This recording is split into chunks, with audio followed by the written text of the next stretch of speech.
અમદાવાદના વિરમગામમાં અવિરત આકાશી આફતે લોકોની મુશ્કેલીમાં વધારો કર્યો છે।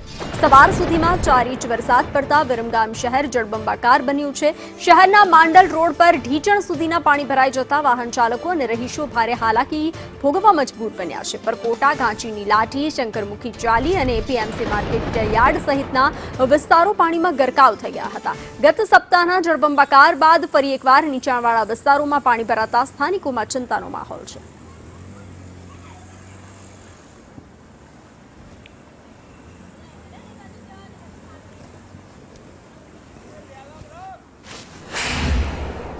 અહીંયા અમે અલીગઢ સત્યનારાયણ મંદિર આવેલ છે, ત્યાં અમે દરરોજ જઈએ છીએ અને ગઈ રાત્રે 4 ઇંચ જેટલો વરસાદ થવાથી ફરીથી પાણી પાછા ભરાઈ ગયા છે અને વારંવાર આ પરિસ્થિતિ છે। તો વહેલી તકે નગરપાલિકા આ બાબતે યોગ્ય પગલાં લે।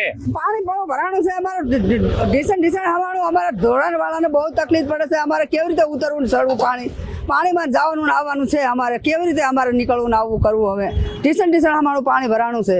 હવામાન વિભાગની આગાહીને લઈને અમદાવાદ શહેર સહિત ગ્રામ્ય વિસ્તારમાં ધોધમાર વરસાદ વરસી રહ્યો છે। આપ સીધા દ્રશ્યો તમને દેખાડવા માંગીશ કે અત્યારે ગત રાત્રિથી લઈને અત્યારે વહેલી સવાર સુધી વિરમગામ શહેર અને પંથકમાં 4 ઇંચ જેટલો વરસાદ કાપ્યો છે, જેના કારણે વિરમગામ શહેરના જે નીચાણવાળા વિસ્તારો છે તે હજી પાણીમાં ફરીથી ગરકાવ થઈ ગયા છે। આ સીધા દ્રશ્યો છે વિરમગામથી જે માંડલ તરફ જવાનો જે રસ્તો છે, ત્યાં ઉપરવાસનું જે પાણી અને વરસાદી પાણી અત્યારે ભરાવો થઈ ચૂક્યો છે, જેને વાહન ચાલકો અને રાહદારીઓને ભારે હાલાકીનો સામનો કરવો પડી રહ્યો છે।